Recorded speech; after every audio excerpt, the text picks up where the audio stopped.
顧寧，救救我！我的腿被卡住了。急什么？火又没烧到你身上，一时半会儿你又死不了。博达，你怎么样了？你千万別嚇我。他們，先救季叔叔，爸爸那麼厲害，他會自己出來的。女兒，你跟你媽媽搭把手，把安全帶給我解開，我就能自己出來。媽媽，快把季叔叔扶到安全的地方，馬上汽車爆炸了怎麼辦？陳柏，就算你娶了顧寧又怎麼樣？他們的心裡從來沒有你。陳柏，你快給我滾出來啊！明明是他故意撞的我，可為什麼最後被拋棄的人還是我？陳柏，愣着幹嘛呢？今天你訂婚，你應該開心才是啊！我竟然重生回到了和顧寧訂婚的這一天，也是把厂裡轉正名額讓給季伯達的這一天。陳柏，伯達剛回來，你待會兒跟大家說一聲，把你的轉正名額讓給他。你技術好又肯幹，以後還有機會。伯達家裡條件不好，他比你更需要這個機會。要是陳柏哥不願意，那就算了。就是我媽的醫藥費。放心吧，伯爸，這個名額一定會讓給你的。顧寧這心眼就是好，還知道照顧困難的人，就是不知道陳柏願不願意把這個名額讓出來。又來了，跟上一世一模一樣的說辭。陳柏，你耳朵是不是聾了？我在跟你說話，你有沒有聽到？寧寧，你別這麼跟陳柏哥說話，今天可是你們的大喜日子，千萬別為了我傷了和氣。伯達這孩子心眼就是好，陳柏幫一下也是應該的，畢竟以後都是一家人了。這個轉正機會是我憑本事拿到的，憑什麼要讓給季伯達？陳柏，你剛才說什麼？我說我不給。陳柏這小子平時挺大方的，怎麼連這點小事都要計較？就是啊，人家季伯達多懂事啊。又是一樣的場面。上一世的我幾乎沒有猶豫就答應他了，但這次不會了。我剛才不是已經說了嗎？你技術好，就算再等1年也不會影響什麼。伯達不一樣，他身體不好，家裡又困難，你就不能體諒體諒嗎？那是他技不如人，憑什麼要拿走別人的機會？陳柏，你千萬別誤會，我從來沒有想過和你爭，還是算了吧。我繼續當臨時工也沒什麼，就是我媽最近的藥費。你能想什麼辦法？阿姨的藥能停嗎？陳柏，伯達都這麼難了，你就非要和他爭嗎？明明是我的名額，怎麼到了你嘴裡反而成了我在和季伯達爭？小陳，小寧以後就是你媳婦兒。他第一次求你辦事兒，你總不能一點面子都不給。男人成家以後就不能只顧自己。再說了，這伯達和小寧從小一起長大，也不算什麼外人。親家母，這話不對，這個名額是我家陳柏1天前幹出來的。為了修廠裡的機器，他多少次半夜被人叫走，冬天連棉襖都來不及扣好。伯達家裡困難，我們可以想別的辦法幫，但不能拿我兒子的飯碗做人情。哼，誰上班不辛苦？就他家孩子特殊。陳家這是一點情面不留，以後相處难了。柏子馬上就要成家了。他要是轉成固定工，每個月工資也能多一點，以後分房更有盼頭。您心善，想幫伯達，我們不反對，但是不能拿陳柏的前途開玩笑啊！就惦記分房，心眼太小。叔叔阿姨，伯達的母親以前幫過我家，我不能眼睜睜看着他沒有出路啊！你不能看着他沒有出路，就要讓我兒子沒有出路？這件事別人說了都不算，我就問你一句，這個名額你到底讓不讓？不讓。好大的脾氣！訂婚宴上敢跟未婚妻硬剛！你說什麼？我說不讓。我第一次當着這麼多人的面求你，你非要讓我下不來台。你在我們的訂婚宴上，讓我把自己的前途交給另一個男人，到底是誰讓誰下不來台？一個大小伙子怎麼這麼小氣？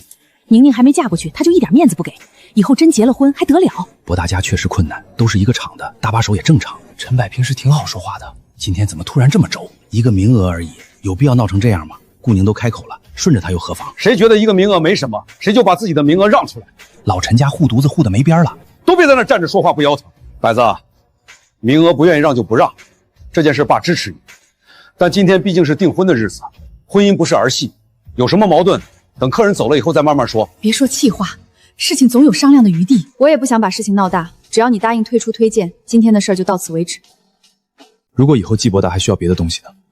什麼意思？他比我困難，我就讓工作。如果將來他需要房子，是不是也讓我讓房子？想這麼多純屬沒事找事兒。你為什麼總要把事情想得這麼複雜？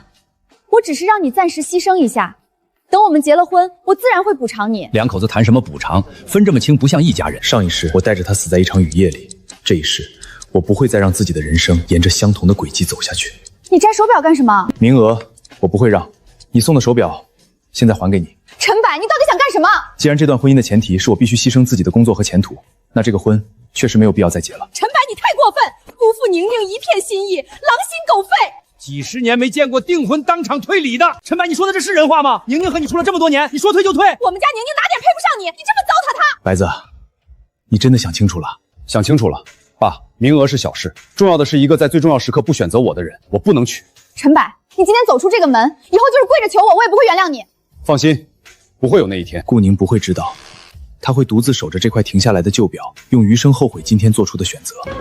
陳柏，你給我回來！退婚是兩家人的事兒，哪有你一個人說了算呢？明明跟了你這麼多年，你就這麼糟踐他？上一世，我就是從這扇門裡走進了一段步步退讓的婚姻，這一世我不會再重蹈覆轍了。白子，你站住！有什麼話不能回家再說嗎？這麼多人看着，你真要把兩家的關係鬧得不可開交嗎？爸，婚已經退了，顧家的東西我會一樣不少的還回去。名額的事兒你不讓，爸支持你，那本來就是你憑本事掙來的，誰也沒資格逼你送人。可顧寧只是說了幾句糊塗話，你就非得退婚，以後讓別人怎麼看你？在1985年，一場訂婚被當眾取消，確實不是什麼小事。事情傳出去，人們不關心他為什麼逼我讓出名額，只會說我脾氣大，不識好歹。別人怎麼看是別人的事兒，我不能拿自己的一輩子去賭。你什麼時候學會說這種混賬話了？柏子，媽知道你今天受委屈了，是人過日子，哪有一點委屈都不受的。顧寧年輕，跟季伯達又從小一起長大，一時心軟也正常。等她嫁過來，慢慢就知道該向着誰了。媽，不是所有人嫁了人都會變。小陳，你今天必須把話說清楚，我們家寧寧哪裡對不起你？她不過是好心想幫伯達一次，你就當着那麼多人的面退婚，你讓她以後還怎麼做人？她讓我把轉正名額讓給季伯達的時候，有沒有想過我以後怎麼過？你一個大男人有手有腳，少一個名額還能餓死。伯達家裡的情況能和你一樣嗎？我們家寧寧就是看你老實可靠，才願意和你訂婚。現在看來，你根本就是個自私自利的白眼狼。說話注意點，我兒子不願意把工作讓出去，就成白眼狼了。你們家姑娘心善，怎麼把自己的工作讓給季伯達？這是小寧和陳柏之間的事兒，那是我兒子的工作。顧家的禮金、布料和東西，晚上之前我會送回去，婚書也會退。從今天開始，我和顧寧再也沒有關係。陳柏，你非要把事情做得這麼絕？是我把事情做絕，還是你先把我的前途放到了季伯弟手裡？我已經說了，他比你更需要這個機會，你為什麼就是不能理解？你如果執意這樣認為，那就沒什麼好說的了。你今天要是走了，就別指望我以後去求你回來。我沒指望過。好好的婚事怎麼就成這樣了？你和顧寧處了3年，他以前對你不是挺好嗎？過年還給你織過圍巾。把東西都還回去，婚都退了，就別讓顧家抓住畫餅。你真同意柏子退婚？我不同意有用嗎？他當着那麼多人的面把婚書退了，難道還讓他再去顧家低頭認錯？退婚的事兒到這裡為止，廠裡的轉正名額你給我好好拿着，等轉成固定工，以後日子安穩了，再托人給你介紹一個。爸，我準備離開紅星廠。你說什麼？我準備辭職。陳柏，你再說一遍。我準備離開紅星廠，去南方。你瘋了！為了和顧寧賭氣，連工作都不要了。那是國營廠，多少人托關係都進不去。你倒好，退婚就退婚，工作可不能丟。沒有單位，你以後靠什麼吃飯？我不是為了和顧寧賭氣，我是覺得外面有更好的機會。你又沒去過南方，怎麼知道有更好的機會？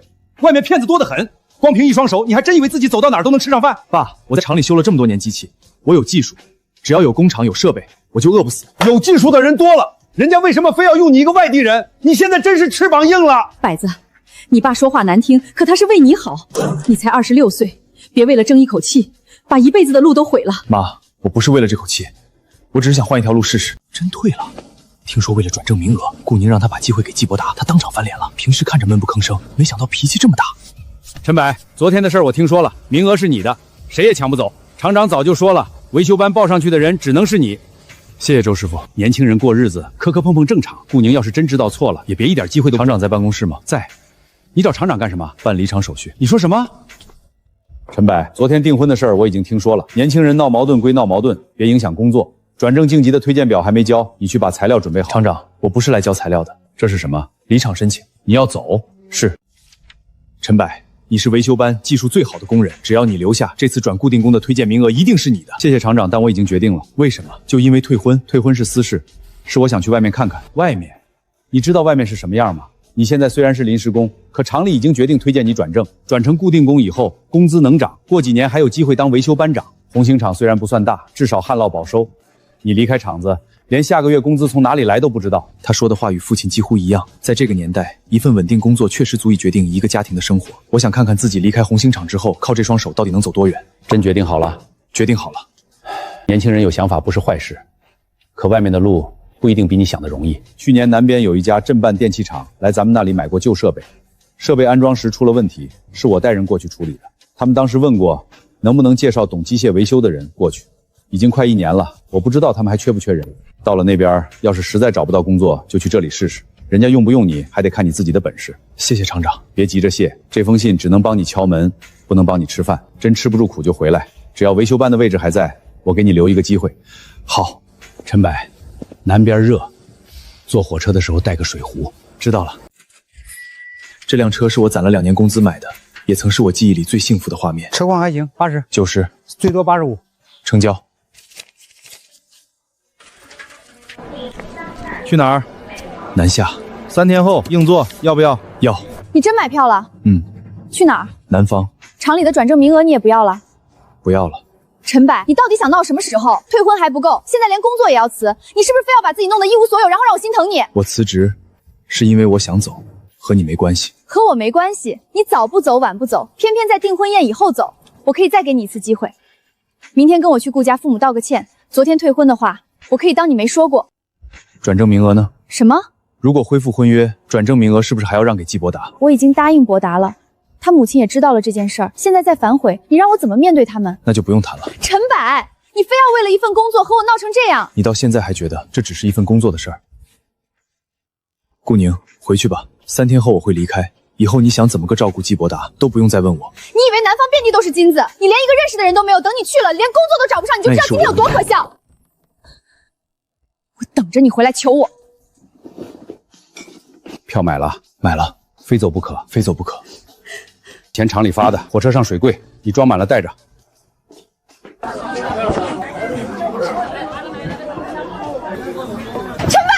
你現在下來我還能原諒你？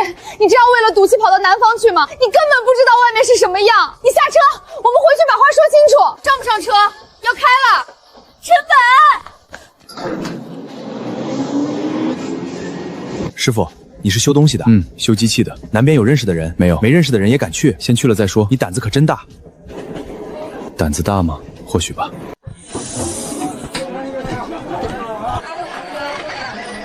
這就是我記憶裡的南方，也是未來幾十年變化最快的地方。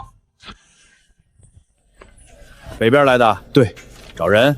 找你們廠的負責人應聘維繫工。廠裡最近不找人。去年你們廠不是托紅星機械廠介紹維繫工嗎？那是去年，前陣子訂單少，剛減了人，你來晚了。能不能讓我見見廠長？見了也沒用，這幾天來找活的人多着呢，本地的都安排不過來，哪還有位置給外地人？年輕人，不是我故意為難你，廠裡是真不缺人。你往東邊再走幾里路，那邊新廠多，或許能碰上招工的。謝謝。招維繫工嗎？不招。會修衝闖和電機？有本地擔保嗎？沒有。那不行，外地來找工的。晚上要找得房住的話，那邊有小旅館，1晚上2塊。想再便宜點，就只能去車站睡了。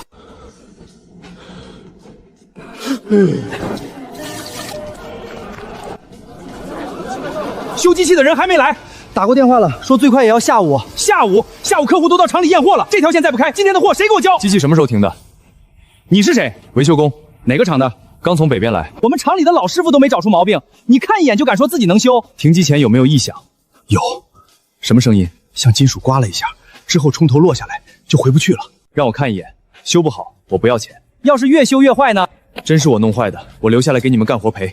讓他試試。廠長，機器已經停了，還能壞到哪裡去？剛才誰拆的？我。這裡原本有墊片嗎？有。放哪兒了？那兒。來2個人，幫我把衝頭慢抬起來，左邊再高一點，停，保持住。到底哪裡壞了？沒有壞，是位置偏了，就差這2毫米，已經足夠讓高速衝頭徹底卡死。可以了，試試。確定？先空轉。再試一次，真修好了，就加了塊墊片。不是墊片的問題，是底座偏了，墊片只是重新把它找正。要是光換墊片不調位置，用不了幾天還會卡。這麼會偏？因为固定螺栓鬆動了。設備旁邊是不是經常有重物撞擊？搬材料的時候好像撞過幾次。以後這條線旁邊不准停車。你叫什麼名字？陳柏。以前在哪兒幹？北方紅星機械廠維修班。你來這邊找工作？是。找到沒有？還沒有。我們廠本來不缺人，不過維修班最近正好有個老師傅準備回老家。你先留下試1個月，包住，食堂管2頓飯，工資按熟練工算。廠長，他才剛來，底細都不知道，底細不知道，技術還看不出來。機器停了半天，你們圍着拆了一地零件都沒修好，人家半小時就修好了。今天可以上工嗎？先去宿舍把東西放下，下午跟維修班的人熟悉設備。對了，剛才的維修費另外算。謝謝廠長，別謝太早，1個月後要是技術不行，照樣得走。行，只要給我1個月，我就有把握留下。簽字吧。真的給我？維修班原本推薦的是陳柏，可他已經辭職，名額自然空了出來。我找人問過，只要你這屆表現好，轉固定工的希望很大。顧寧，你對我真是太好了，要不是你，我真不知道以后该怎么办。我这辈子一定好好对你。你以后好好工作，别让别人说我把名额给错了人。你放心，我一定争气，我转成固定工，我就让所有人知道，你当初选择帮我是对的。没什么就先出去吧。陈柏送的？不是，是我之前送他的。他真去南方了？去了。听说连转正机会都不要了。陈柏这次做的是挺绝。不过话说回来，那个名额本来就是他的。你在订婚宴上让他让给季伯達，换谁心里都不会舒服。伯达家里困难，陈柏有技术，以后还有机会。我没说你错，我就是觉得你总说陈柏有本事，所以吃点亏没什麼。可有本事的人也是人，又不是鐵打的。王姐，你怎么也覺得我做錯了？等着吧，他在外面堅持不了多久，到時候回來自然會知道誰才是真心對他好。這張是你的，被褥自己買，食堂中午和晚上管飯，早上自己解決，水房在後面。知道了。你真是第一次來南方？一個人。你膽子夠大的，這裡和你們北邊不一樣，幹得好有飯吃，幹不好第二天就能讓你走。知道。下午我帶你看設備，我們廠主要裝電風扇和小型電機，機器不算先進，但毛病不少。讓留下你就是想少花點錢修機器。明白。雖然父親嘴上罵我瘋了，卻還是怕我到了外面工具不夠用。你在聽什麼？聽哪台機器快壞了，機器還能提前告訴你，聲音不對就是在告訴你它快壞了。那你聽出什麼了？那台軸承缺油了，要是再不停機，今天晚上就得燒。還真是，你怎麼聽出來的？正常運轉是連續的嗡聲，它裡面夾着摩擦聲，多聽幾年就知道了。維修班領料，軸承2套，固定螺栓1盒。對。修哪台機器？3號繞線機。原來的軸承呢？還在機器上。舊件沒有拆下來，為什麼確定要換？舊件已經發熱變形，繼續用會燒。現在先領新件，是為了停機後直接更換，減少耽誤的時間。把故障原因、舊件狀態和預計停機時間補上。柳倩，維修班領2套軸承還要寫這麼多？廠裡的東西不是從天上掉下來的，不寫清楚，岳母少了東西，算你的還是算我的？舊軸承拆下來以後送回材料室，能修就修，不能修要登記報廢。知道了。你就是上午修好沖床的那個外地師傅？是。以前在哪兒幹？北方紅星機械廠。聽廠長說你只用了半個小時。其實機器的毛病不複雜，可別人都沒看出來。技術這麼好，為什麼跑這麼遠來給別人打工？什麼意思？附近新開的廠，一家接一家，會買機器的人多，會修機器的人少。機器要是停一天，損失比維新工1個月工資還多。你既然有這門技術，為什麼只拿1份死工資？我來到南方的第一天，只想着找一份工作活下來，沒想到這個第一次見面的姑娘，卻給我指出了另一條路。東西拿好，下班以後有空的話，去東街看看，那裡有幾家小廠的機器已經壞了半個月，他們根本找不到能修的人。你怎麼知道？材料採購的時候聽說的，能不能把機會變成錢，就看你的本事了。怎麼，剛來第一天就看上柳倩了？他說東街有幾家廠的機器壞了，你想下班後去接私活，先去看看。廠裡沒有明文規定不准，可你畢竟還在施工，要是耽誤白天的活，廠長肯定不會留你。我心裡有數，你們北方人膽子都這麼大，剛找到住的地方就開始想掙第二份錢。縫紉機已經找人修好了，去，哪來的騙子？機器要是讓你拆壞了，你賠得起嗎？明天就要交貨。機器還開不了，你讓我拿什麼交？我已經托人去找維修師傅了，人家說最早後天才能來。後天客戶早把訂單給別人了。聽說你們機器壞了，你是誰？維修工？哪家廠的？興盛電器廠。你們廠派你來的？不是，我下班後自己過來溜達。你會修製數機？得先看故障，沒看之前我不能保證。機器的電機不轉，線路我查過沒問題，開關也沒問題。上午還好好的，下午突然就停了。停機前有沒有發熱？燙得厲害？有沒有嗡嗡響？有，響了一陣，後來就徹底不轉了。不是線路問題，是裡面的軸承爆紫了。能修嗎？這得拆下來。有替換的軸承嗎？這種型號沒有配件，那不是還得等外地送零件，最少也要3、4天。舊軸承不一定完全報廢，拆下來處理一下，或許還能撐一段時間。已經卡死了，怎麼處理？如果只是缺油磨損，可以清洗，重新修整，再補點潤滑劑，應該能應急。能撐多久？正常情況下，撐到新軸承送來沒問題。要是繼續超負負運行的話，誰也保證不了。行，只要今晚能開機，怎麼都行。先談價格，你先修好再說。修好以後再談。容易說不清，這不是普通小毛病，不僅要拆電機處理軸承，修好後還要重新調試。那你要多少錢？15塊。15？你搶錢呢？請外面的老師傅過來，最多也就收10塊。那你可以等他後天過來，到時候損失的可就不是15塊了。老闆，貨明天早上必須裝車。行，真修好15，修不好1分錢沒有。可以，不過我們要把注意事項寫下來。修的是舊軸承，只能臨時使用；新軸承到了必須更換，硬砸會傷到轉軸。還有舊，這麼磨能行，只能減輕阻力。磨多了，間隙太大，還是會壞。你以前修過這種？修過比這更舊的。能開了嗎？先空轉試試。啟動設備。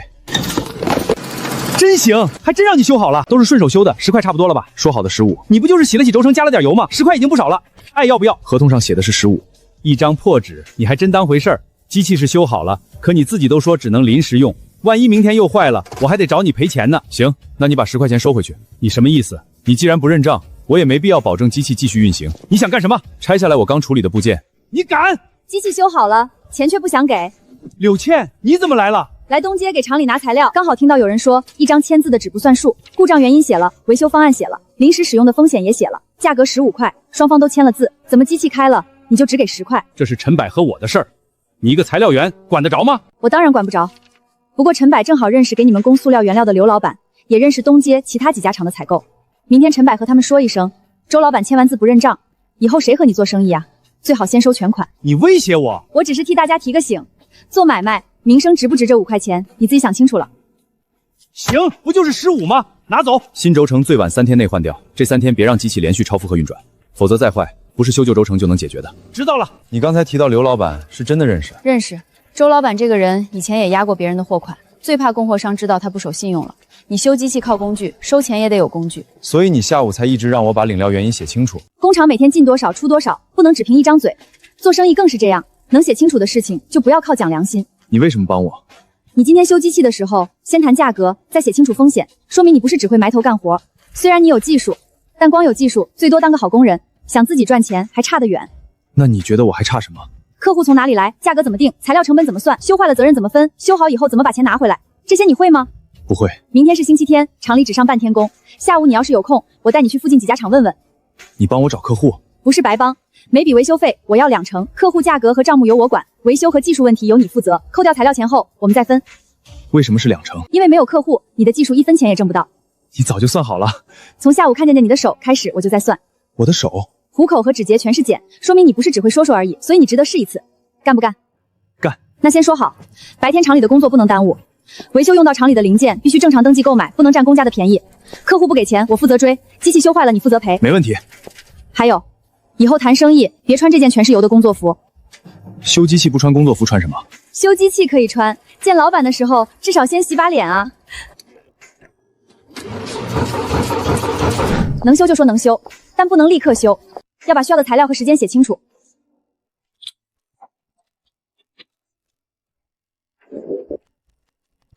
回修費一共62塊，扣掉材料成本18塊，剩下42塊。你2成算少了，客戶都是你找的。規矩一開始就說好了，該多少就是多少。明天你就會懷疑我每筆賬是不是都算多了。不管什麼時候，賬不能亂。我們需要一個地方，放工具，修小型設備，這樣也能讓客戶找到我們。我已經看好了，東街後面有間空屋，原來是修自行車的，房租1個月6塊，地方不大，門口能掛招牌。你什麼時候看的？昨天。你怎麼知道我一定會答應？你要是不答應，我就租下來放材料。對現在的我們來說，足夠了。以後掙了錢，先把各自墊付的成本退回來。行。什麼時候寫的？中午找人寫的，維修只是第1步。還有第2步。附近的電風扇廠越來越多，現在連一顆小螺絲、一片楓葉固定件都要從外面進貨。這個東西結構不複雜，有機器有模具就能自己做。修機器掙的是一次的錢，生產零件才有可能讓別人一直來找我們。需要多少錢？100塊，先買一台最簡單的2手設備，再做一套模具。可我們現在只有不到50，所以還得繼續接維修活。等攢夠100塊了，就試着生產第1批零件。好，先掙夠100塊，然後做我們自己的產品。那就說定了。陳師傅，後天早上客戶來拉貨，這批電機要是修不好，我至少賠幾百塊，你敢不敢接？先保20台，維修30塊，材料另算。修不夠呢，定金退你，修夠以後你反悔，維修費加10塊。同意就簽字。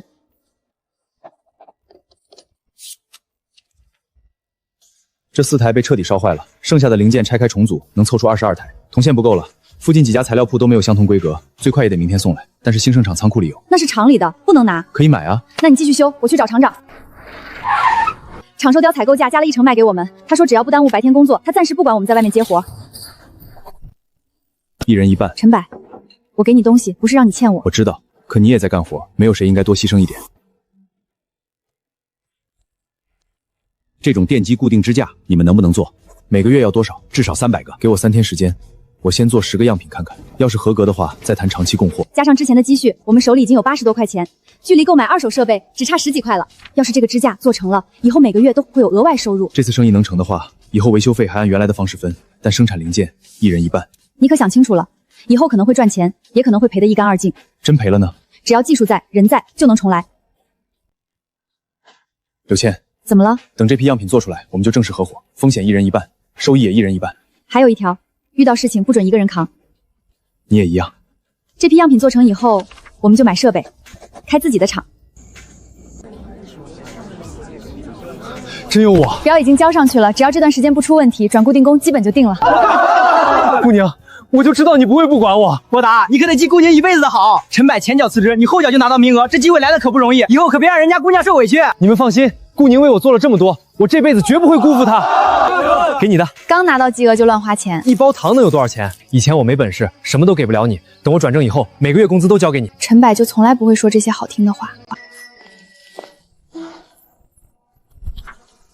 陳佳怡從南方寄來的平安信，找到工作又怎麼樣？一個外地人在南方能有什麼好工作？陳家還說別的了嗎？不是不在意嗎？我只是隨口問問，沒了，只說人平安。博達，這東西不便宜吧？20多塊，轉正第1月就買收音機，你小子夠捨得。掙錢不就是為了花嗎？再說了，就剩最後一台，不買就讓別人搶走了。你怎麼買這個了？我自己的工資買個收音機怎麼了？我不是這個意思。你上周不是說阿姨這個月要換一種藥？藥什麼時候不能買？收音機可不是天天有貨。那阿姨的药錢怎麼辦？你先墊一下吧。我墊？咱们都在一起了，分那麼清楚幹什麼？等下個月發工資，我再給你。下個月記得還。知道了。藥費呢？最近手頭緊，等以後再算。陳柏過去的工資並不高，可只要答應還我的錢，無論多少，發工資後的第一件事一定是還給我。這根本不是人幹的活兒。你別亂扔。我累一天了還不能坐會兒？維修班機器一響，耳朵整天嗡嗡的，裡面又悶又髒。我身體本來就不好，再這麼幹下去，早晚得累出病。陳柏以前也在維修班。你什麼意思啊？沒什麼意思。陳柏能幹，所以我也必須能幹。你是不是還覺得我什麼都不如他？我沒有這麼說。那你為什麼總拿我和他比？你想怎麼辦？材料倉庫最近不是缺人嗎？你在統計室和倉庫主任熟，幫我說說，把我調過去。你剛轉正就申請調崗，別人會怎麼想？我身體不好是事實。顧寧，你不是一直最懂我嗎？維修班那麼累，我真倒下了，你就不心疼？還是你有辦法？我要是一輩子留在維修班，身體早晚被拖垮。看着他高興的樣子，我也覺得這次幫忙沒有錯。因為你個人原因導致停工，必須寫檢查。等查實以後，你的處分跑不了。幫我把時間改一下，調成7點55。你讓我做假記錄？什麼假記錄？就是把時間往前寫一點，只要電計表顯示材料按時發出，停工就不是我的責任。可你明明遲到了。我昨天晚上不舒服，今天才起晚了。我剛轉正，這時候被處分，以後評先進漲工資都沒我的份兒。你在統計室改一筆，不就是動動筆的事兒嗎？倉庫又不是就我一個人，還有其他人。我已經和他們說過了，只要統計表和領料單時間一樣，沒人會繼續追究。那3車間停工的責任由誰承擔？機器本來就有問題，推到設備故障上不就行了？顧寧，你還在猶豫什麼？難道你真想看我被處分？我覺得這件事本來就是你的錯。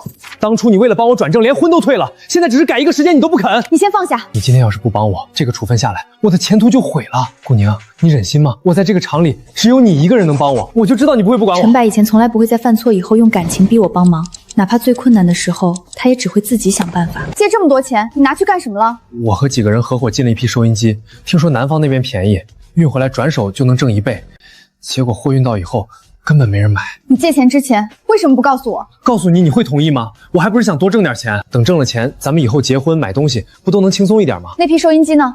壓在別人那裡。什麼時候能賣出去？不知道，但是債主已經來催了，再不還錢，他們就要鬧到廠裡來了。所以呢？你先回家找叔叔阿姨借點，把這300塊替我補上。讓我父母替你還債？什麼叫替我？咱們不是已經在一起了嗎？這錢是你自己背着我借的，我不會替你還。顧寧，你再說一遍，這300塊我不會出。顧寧，你是不是後悔了？後悔什麼？後悔為了我和陳柏退婚。我就知道你动不動就拿我和陳柏比。他會修機器，他有責任心，他從來不給你添麻煩。怎麼現在發現他好了？你別胡說，我只是讓你為自己做的事負責。為自己負責？我倒賣收音機是為了誰？還不是想多掙點錢，以後讓你過好日子。現在生意賠了，你就把所有責任都推給我？我讓你去倒賣收音機了嗎？我讓你借300塊了嗎？你做這些事兒之前問過我一句沒有？我要是問你，你肯定不同意。既然你知道我不會同意，為什麼還敢說是為了我？顧寧，我也是沒辦法，債主已經放話了，再不還錢就要去廠裡找我。我才剛轉成固定工，事情要是鬧大，我的工作就完了。你先幫我過這一關，以後我掙到錢，第一時間還給叔叔阿姨。上次你母親的藥錢到現在也沒還我，幾十塊錢，你至於記這麼清楚？不是錢多錢少，從來沒想過要還。你是不是覺得我幫你就是應該的？是我沒本事，我比不上陳柏。既然你這麼看不起我，當初還幫我幹什麼？如果季伯達缺錢，是不是就要我拿工資？當時我覺得陳柏把人想得太壞，可現在季伯達不僅要我拿錢，還想讓我父母替他還債。陳柏或許早就看清了季伯達，伯達只是被債逼急了。等這件事過去，他會改的。你在幹什麼？這些材料為什麼沒有入庫時？你怎麼來了？這是廢料，倉庫準備清出去的。這2卷銅絲，外面的油紙都沒拆。你告訴我這是廢料。顧寧，你別喊，等等我把債還上，發了工資再買回來。你要偷廠裡的東西去還債？什麼叫偷？我在倉庫工作，這些東西每天都從我手裡進進出出，我只是先拿一點，少1-2卷銅絲，短時間沒人能發現。你瘋了！這是公家的東西，事情一旦查出來，你不只是丟工作那麼簡單。那你說我怎麼辦？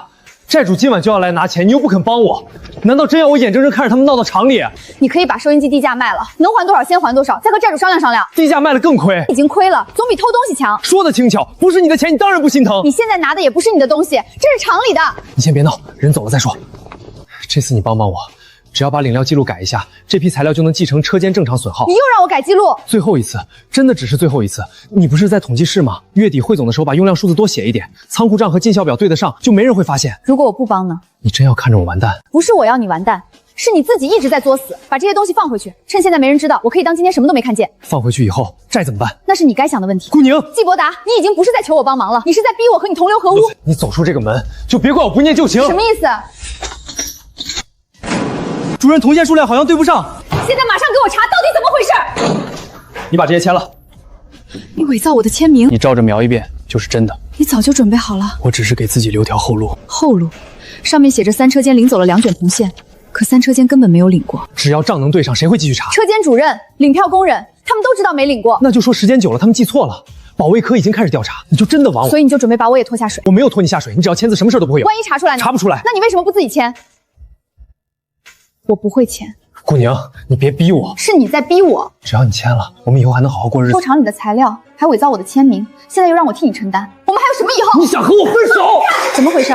沒什麼，顧寧最近心情不好，我們鬧了幾句別扭。王姐，幫我去叫保衛科的人。顧寧，倉庫丟失的材料，我知道是誰拿的。你胡說什麼？是不是胡說？讓保衛科查查就知道了。顧寧，你別忘了，當初是誰幫你說話，是誰陪着你？我沒有忘，正因為我幫過你太多次，才讓你覺得我永遠都會替你收拾殘局。這一次不會了，來人！陳柏的名額要是沒讓出來，哪有這檔子事？技術不行，心也不正。顧寧當初為了他把婚都退了，現在差點連自己也被拖進去。我沒有資格反駁，這一切確實是我親手選擇的。顧寧，你真夠狠！我做這些是為了誰？從頭到尾，你都是為了你自己。你現在裝什麼清高？當初要不是你非讓我接陳柏的名額，我會變成今天這樣。你說什麼？我說是你害了我。你要是不把陳柏逼走，我怎麼會被調去倉庫？不進倉庫，我又怎麼可能拿到那些材料？機會是你要的，工作是你接受的，債是你借的，材料也是你偷的，和我有什麼關係？怎麼沒關係？不是說會一直幫我嗎？你要是早點替我還錢，我會走到這一步嗎？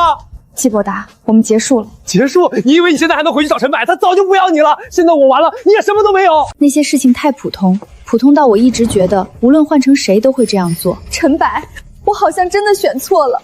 那不是陳柏嗎？陳家的白子回來了。5年了，陳柏終於回來了。他見到我一直沒有結婚，會是什麼反應？會不會紅着眼睛向我道歉？會不會告訴我這5年一直忘不了我？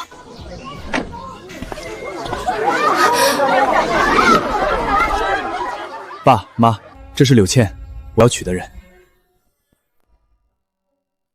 你就是小倩。阿姨，我早就該來看您和叔叔了。廠裡前段時間一直趕貨，拖到現在才回來。這是給您和叔叔帶一點東西，不值什麼錢。人回來就好，還帶什麼東西？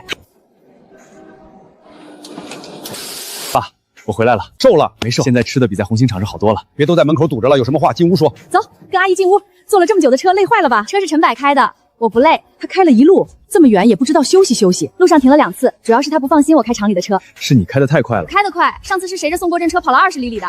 你們倆呀。5年前他和我在一起時很少這樣開玩笑，我一直以為他天生木嫩，原來他也會笑，也會和人爭上2句。顧寧，你也來了啊？聽說陳柏回來了，我下來看看。好久不見，外面風大，先進去吧。好，你好，我叫柳倩。陳柏在南方是真混出來了，都開着汽車回來了。那個柳倩看着也挺懂事的，人家可不光是對象，聽說還是一起辦廠的。顧寧等了這麼多年，怕是白等了。一定是故意在氣我。柳溪只是和他一起開廠的，他帶他回來，未必真的要結婚啊。家裡地方小，小倩你別嫌棄。阿姨您別忙了，我和陳柏剛到南方的時候，住的宿舍還沒這裡一半大，後來開維修部，沒錢租房，他就在維修部後面搭了張木板床。這些事兒你寫信怎麼沒說？都過去了，也不是什麼大事。還不是大事？一個人在外面，連睡覺的地方都沒有，你還瞞着家裡？不是一直沒有，就剛開始苦了一點，後來生意慢慢好了，我們就重新租了房。現在廠子有多少人？連生產和維修一起40多個，主要做電機零件和風扇配件。今年訂單還算穩定，真辦起來了。不是我一個人的廠，他占一半。這些年要是沒有他，廠子也辦不起來。你們這次回來準備住多久？婚禮辦完以後再回去，日子定了。初步定的18號，我們回來的路上算過，還有10天，準備東西應該夠了。這麼急？廠裡不能離開太久，不過該準備的禮服、糖和煙，我們從南方都帶回來了。家裡只需要聯繫親戚和安排酒席就行了。酒席就在家屬院食堂辦吧，廠裡的老伙計，桌椅和廚師都能解決。你小子還真回來了，周師傅，當年你讓我坐火車帶水壺，我一直都記着。外面苦不苦？刚開始苦，後來慢慢就好了。聽說你都辦廠了，小廠幾十個人也叫小廠，沒給咱們維修班丟人。我18號結婚，您一定得來。柳倩就是和你一起辦廠的姑娘，是，這回選對了。好，5年過去，誰對誰錯已經不需要再說。顧寧，要不你今天先回去？我没事。找我？我18號舉行婚禮，兩家畢竟認識多年，請帖應該親自送過來。你真的要和他結婚？真的。你們認識多久？5年。這5年，你一次都沒有想過回來？回來做什麼？陳柏，我和季伯達早就結束了。我知道。這些年我一直沒有結婚，那是你的選擇。你就沒有什麼想問的嗎？沒有，過去的事已經結束了，我還要準備婚禮，就先走了。陳柏，你帶他回來是不是為了讓我後悔？顧寧，你後不後悔和我已經沒有關係了。我回來是因為我父母在這裡，也是因為我答應過柳七，等事業穩定就在故鄉娶她。明天下午去我們以前常去的河邊，我有東西要還給你。那塊表我5年前就還給你了，有些東西留下，不代表還能回到從前。你連見我一次都不敢嗎？明天下午5點，只談一次。這是我最後一次機會，也是等待5年後唯一能夠抓住的機會。陳柏，等我們結婚以後，也要經常來這裡。上一世我們結婚後再也沒有來過。你來的這麼早？剛到。你找我有什麼話，現在可以說了。這塊表我一直替你留着，以前你每天都戴着，現在還給你。訂婚宴那天我已經把它還給你了。可這是我送給你的。但我已经退還給你了。可我一直沒有結婚，這5年也有人給我介紹過對象，我都沒有答應。那是你自己的選擇，和我沒有關係。怎麼會沒有關係？我一覺得你只是生氣，等你在外面吃夠苦，自然會回來。後來聽說你找到了工作，我就想再等一段時間。聽說你開了維修部，我又想你把生意做穩定，總會回家。我離開前說得很清楚，婚約已經取消，我也從來沒有寫信告訴你我會回來找你。你等的不是我，你只是不相信我真的會離開你。我承認當年的事情是我做錯了，我不該逼你讓出轉正名額，更不該為了季伯達在那麼多人面前讓你難堪。可我那時候真的只是覺得他可憐，他母親常年生病，家裡又沒有收入，你那麼能幹，我以為你就算晚1年轉正也不會有什麼影響。後來呢？什麼？你和季伯達在一起以後為什麼會分開？他欠了錢，還偷廠裡的材料讓我替他做假賬，所以我舉報了他。因為他的要求傷害到你了，對嗎？那不一樣。哪裡不一樣？訂婚宴上你讓我放棄自己憑本事得到的工作，你覺得我能力強，受點損失沒什麼。季伯達讓你替他還債，替他改賬時，你才發現這種要求不合理，因為那一次需要犧牲的人變成了你。我沒有。你有，你不是看不懂道理，你只是認為我應該比別人承受更多。可我後來真的後悔了。我知道。那你為什麼不能給我一次機會？伯達已經受到懲罰，這些年我也沒有再和任何人在一起。我們以前有那麼多年的感情，只要你願意，我們還可以重新開始。顧寧，我問你一個問題。你說。一個人，如果季伯達沒有偷廠裡的材料，如果他一直留在倉庫，工作穩定，也沒有欠下那些錢，你還會覺得當初的選擇錯了嗎？你後悔，不是因為你終於看見了我受過什麼委屈，是因為季伯達沒有變成你期待的那個。如果他爭氣上進，對你好，你不會來找我。不是，我承認我對他失望以後才開始想起你的好，可我現在是真心想和你重新開始。重新開始以後呢？如果季伯爸又出現在你面前，說自己過得不好，沒有工作，沒有地方住，你還能毫不猶豫地拒絕他嗎？我已經看清他了。那如果換成另一個人呢？你的親戚、你的朋友，或者任何一個比我更可憐的人，你是不是還會認為我能力強，就該多承擔一些？我不否認你以前對我好過，這塊手錶也是我曾經最珍惜的東西。上一輩子我戴了它40年。上一輩子？我是說，我曾經以為自己會戴它一輩子，可後來我才明白，我珍惜一件東西，不代表它就能替我留住一個人。那就重新戴上，以後我不會再讓你受委屈了。已經晚了。為什麼？就因為柳仙嗎？不是因为他，我也不會回頭。但遇見他以後，我才知道一段正常的感情應該是什麼樣。我修機器，他管賬；我負責生產，他負責客戶。遇到損失，他不會因為我能力強就讓我一個人承擔；取得成績，他也不會覺得那些都是我應該做的。我們之間不需要誰一次次犧牲去證明誰更愛誰。他就一點錯都沒有嗎？你們從來不爭吵。會，他脾氣比你想象中還硬。生意上的賬少1分錢，他能追着我問半天。我擅自替工人賒材料，他也會當面說我。那你為什麼能容忍他？因為他和我爭的是怎麼把事情做好。不是要我把自己的東西交給另一個男人。陳柏，我真的沒有機會了嗎？沒有，哪怕一次也沒有。沒有。那你過去愛過我嗎？愛過，正因為愛，我才忍了那麼久，也正因為徹底放下了，我才能平靜地站在這裡和你說這些話。你現在看見我心裡真的一感覺都沒有？有，我覺得當年的自己很可憐。等一下，那我留着表本來就是你的。不要，意義不是別人給的，就像這5年也不是我讓你等的。顧寧，你後悔是你的事，但我不會因為你後悔就放棄現在擁有的一切，那對柳溪不公平，對我自己也不公平。怎麼會？陳柏，我真的知道錯了。談完了。談完了。他把表還給你了。我沒要。你父親讓我買10張紅紙，我買了12張。為什麼多買2張？怕你貼歪。我貼雙喜字還能貼歪？上次醉修部開張，招牌是誰掛歪的？那是牆不正。牆会说話吗？柳倩，怎麼了？謝謝你。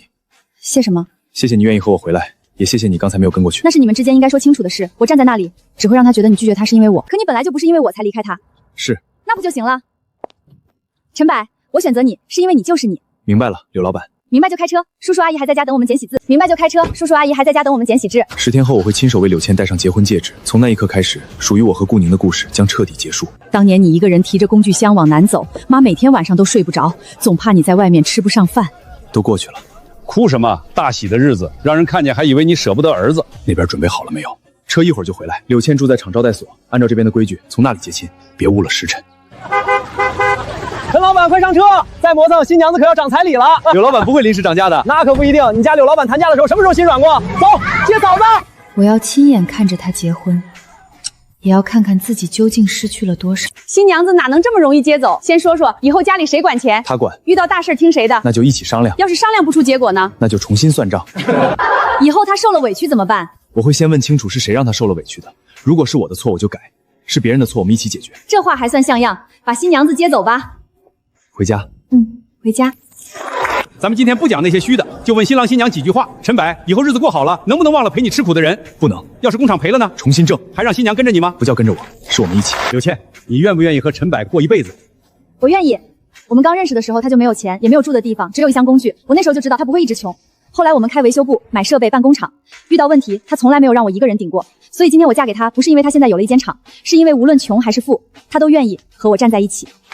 說得好，過日子不是誰替誰犧牲，是2個人一起把路越走越寬。爸媽，喝茶。好孩子。我們家不富裕，白子以前也讓你跟着吃了不少苦，以後他要是欺負你，你就告訴我。他不敢。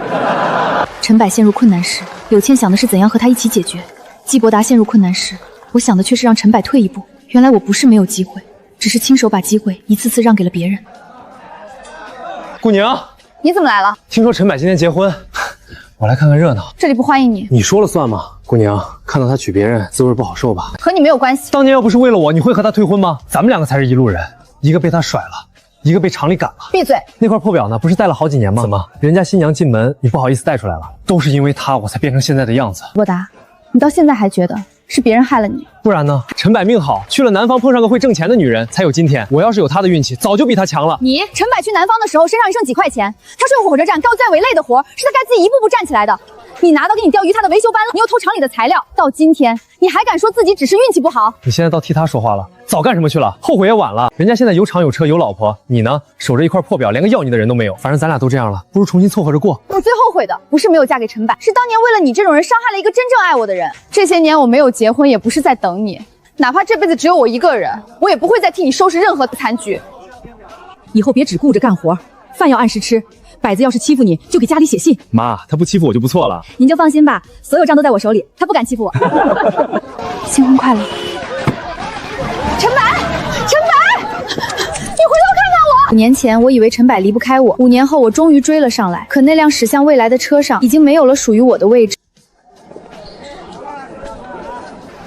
百萃電器廠成立17年。爸，這麼小，你們以前的車？是，擠一擠的話能坐7、8個人呢。招牌怎麼是歪的？是你爸掛的。那面牆本來就是歪的，10多年了還怪牆。牆又不能說話。爸媽，今天不只是廠慶，也是你們結婚15周年。媽，這是爸讓我準備的。怎麼想起送我表了？你以前那塊石英表壞了，而且結婚這麼多年，好像沒正經送過你什麼。你掙的錢有一半是我的，還不算送過東西。那不一樣。哪裡不一樣？這塊只給你，幫我帶上。爸，你快一點，媽等着呢。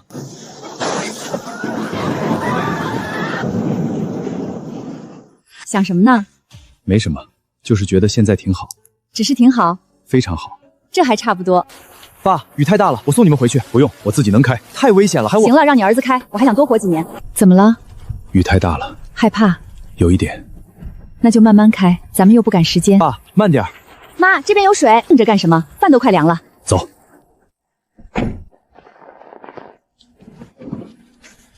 15年過去了，所有人都在向前走，只有他依然被困在當年的那場訂婚宴裡。